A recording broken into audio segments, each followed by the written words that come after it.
Hi there, this is Amit Amin of Happier Human, and I'm excited to have you here. If you want more for your life, you've come to the right place. 10 years ago, I was diagnosed with the chronic pain condition fibromyalgia, and my life as I knew it disappeared. I couldn't walk without the assistance of a cane. I couldn't write, so I needed to rely on voice recognition software. I had constant headaches.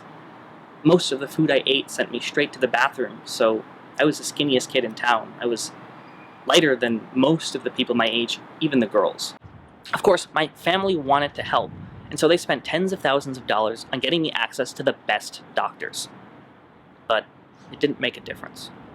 I was only 15 at the time, and the doctors didn't want to scare me, but I learned later that the typical prognosis is bad. The average person with fibromyalgia is confined to a life of collecting disability checks. But I never stopped trying, I persevered, and finally I managed. 3 years ago, I was a Wall Street consultant making more money than 99.99% of people my age. I was living in Times Square, eating the best food, traveling around the country. In spite of my health, I had achieved everything that I'd aspired for. More even than I had thought possible. But after a few months and some reflection, I realized something was missing. I wasn't happy. People consistently overestimate the amount of happiness that something will bring them. Have you ever wondered about the fact that we're 4 times richer than folks were 40 years ago?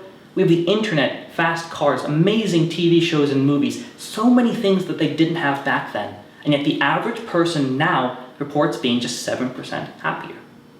How could that be true? We have so much more than they did.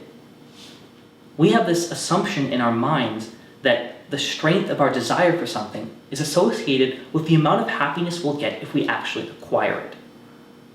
But it isn't. Our simple, intuitive understanding of happiness is wrong. Of course, we're not the first ones to realize that. People 40 years ago started to realize that people have more money, but are more stressed and less happy. And so they created the field of self-help. But even though those people in self-help have great intentions, there's a problem. For every 10 suggestions they might give you and that you might read, 2 might contradict each other, 5 might not actually help you in the long term, 1 might make things worse, and only 1 or 2 might actually help you. And so, wanting better answers, over the past 3 years, I've studied positive psychology, the science of happiness.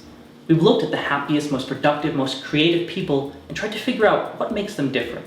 We've taken all those self-help ideas, the good and the bad, and we've tested them out so that you don't have to, so that you know which ones work. You don't have to guess. I believe that with the right tools, you could do more with your life than you thought possible. At Happier Human, I've combined the rigors of academia with the accessibility of self-help so that you can have those tools. So, check out some of the articles below. Over 70,000 people have already found some of them useful. I think you'll find something you like too.